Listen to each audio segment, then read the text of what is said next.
তো কামিকা একাদশী কবে এবং এর মাহাত্ম্য বা কী হতে পারে, পালনের মন্ত্র, সংকল্প মন্ত্র তথা সমস্ত জায়গার পালনের সঠিক সময়সূচি আজকে আমরা প্রদান করব। তো আপনারা আমাদের সঙ্গে থাকুন। তাহলে 31শে জুলাই বুধবার কামিকা একাদশীর ব্রত, আর এরপর দিন অর্থাৎ 1 তারিখ আগস্টের আপনারা বৃহস্পতিবার সঠিক সময় পালন করবেন কামিকা একাদশীর ব্রত। তা আপনারা এটি পালন করবেন যার যেরকম সামর্থ্য। আপনারা কেউ ফলাহার করবেন, যদি না হয় ফার্স্ট জলাহার, না হলে ফলাহার, না হলে পঞ্চ রবিশস্য ছাড়া আপনারা পাবেন। পেঁপে, কাঁচকলা, আলু, বাদাম আদি অন্যান্য সবজি এগুলো পেতে পারেন। এবং সূর্যমুখী তেল অর্থাৎ যেটা সানফ্লাওয়ার তেল, এটা আপনারা ইউজ করবেন। সর্ষের তেল এটা আপনারা বর্জন করবেন। পালনের মন্ত্র সঠিক সময় পালনের আগা দিন অর্থাৎ একাদশীর আগা দিন আপনার রাত্রে ব্রাশ করার পর, আপনারা দন্ত ব্রাশ করার পরে আপনারা সংকল্প মন্ত্র উচ্চারণ করবেন, যেহেতু আপনারা একটা ব্রত অনুষ্ঠান করতে যাচ্ছেন। এবং একাদশীর পরের দিন আপনারা সঠিক সময় মতো পালন করবেন। পালন তালিকা দেওয়া আছে শেষে, আপনারা অবশ্যই দেখে নেবেন। আর আসুন আমরা এখন একাদশীর মাহাত্ম্য জেনে নেই। কামিকা একাদশীর মাহাত্ম্য। শ্রাবণ কৃষ্ণপক্ষিয়া কামিকা একাদশীর কথা ব্রহ্মবৈবর্ত পুরাণের যুধিষ্ঠির শ্রীকৃষ্ণ সংবাদে বলা হয়েছে।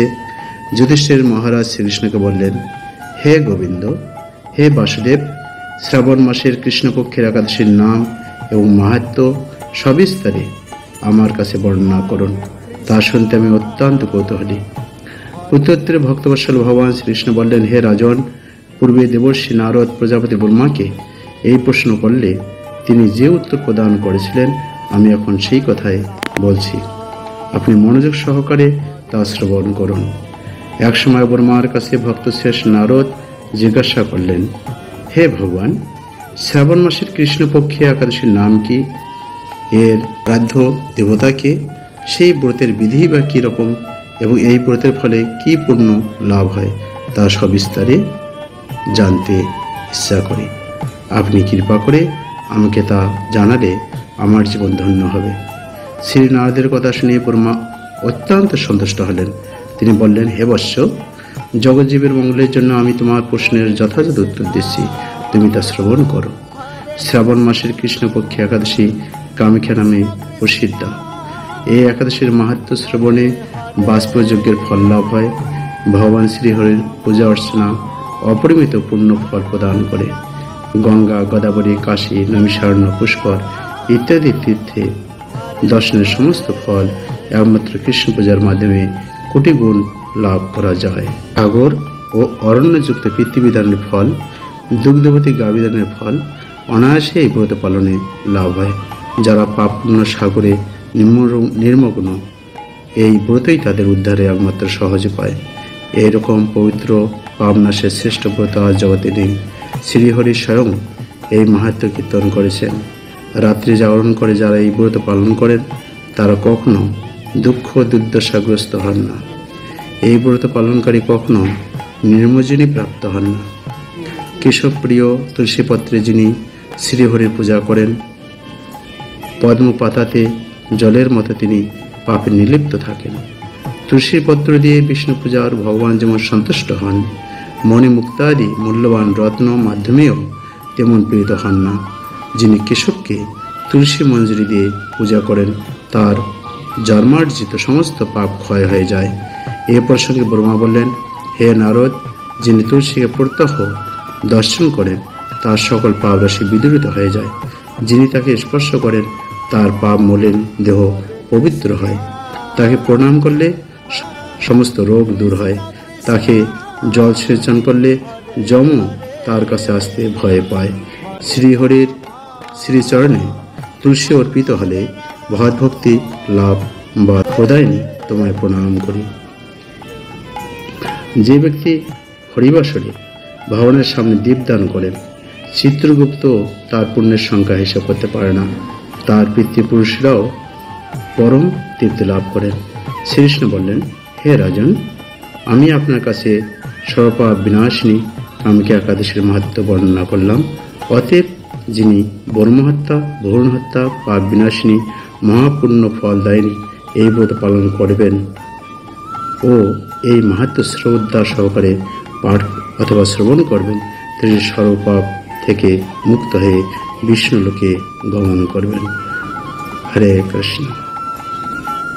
আমরা এখন একাদশীর পালনের সময়সূচি প্রদান করছি, তো আপনার পালনের সময়সূচি দেখে আপনারা পালন করবেন। হরে কৃষ্ণ। সারা বিশ্বের পালনের সময়সূচি: বাংলাদেশ 5টা 34 থেকে 9টা 45, পশ্চিমবঙ্গ 5টা 9 থেকে 9টা 29, দিল্লি 5টা 43 থেকে 10টা 12, মুম্বাই 6টা 15 থেকে 10টা 34, পুনে 6টা 12 থেকে 10টা 31, নাগপুর 5টা 47 থেকে 10টা 9, তামিলনাড়ু 5টা 54 থেকে 10টা 8, উড়িষ্যা 5টা 21 থেকে 9টা 42-এর মধ্যে, বিহার 5টা 16 থেকে 9টা 42, ঝাড়খণ্ড 5টা 18 থেকে 9টা 42, ছত্তিশগড় 5টা 36 থেকে 9টা 57, মেঘালয় 4টা 49 থেকে 9টা 15, আসাম 4টা 48 থেকে 9টা 15, মণিপুর 4টে 42 থেকে 9টা 7, মিজোরাম 4টা 48 থেকে 9টা 12, সিকিম 4টা 59 থেকে 9টা 27, বৃন্দাবন 5টা 42 থেকে 10টা 11, কর্ণাটক 6টা 5 থেকে 10টা 19, তেলেঙ্গানা 5টা 55 থেকে 10টা 13, ত্রিপুরা 4টা 54 থেকে 9টা 18, গুজরাট 6টা 17 থেকে 10টা 40, কেরালা 6টা 13 থেকে 10টা 25, গোয়া 6টা 16 থেকে 10টা 31, অরুণাচল প্রদেশ 4টে 33 থেকে 9টা 2, হিমাচল প্রদেশ 5টা 38 থেকে 10টা 11, উত্তরাখণ্ড 5টা 31 থেকে 10টা 3, জম্মু কাশ্মীর 5টা 41 থেকে 10টা 17, আন্দামান নিকোবর 5টা 5 থেকে 10, নেপাল 5টা 26 থেকে 9টা 55, ভুটান 5টা 25 থেকে 9টা 53, শ্রীলঙ্কা 6টা 4 থেকে 10টা 12, আদার্স সমস্ত জায়গায় পালনের সময়সূচি তুলে দেওয়া হবে। আপনারা নিজ এলাকার পালনের সময় দেখে আপনার পালন করুন সঠিক সময়, এবং আপনাদের পাশাপাশি অন্যদেরকে উৎসাহিত করুন যাতে সবাই একাদশী ব্রত পালন করেন এবং সঠিক সময় পালন করেন।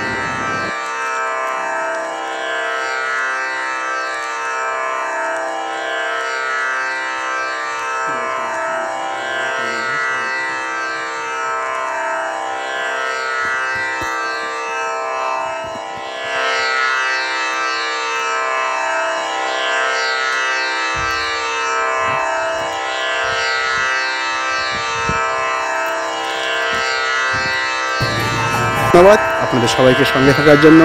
আপনি নিজেরা করবেন, অন্যদেরকে উৎসাহিত করবেন এই ব্রত পালন করার জন্য। একাদশী তিথি মাধব তিথি ভক্তির জননী যত্নে পালন করি, অত্যন্ত যত্নের সহিত আপনারা পালন করবেন এবং অন্যদেরকে উৎসাহিত করবেন। হরে কৃষ্ণ।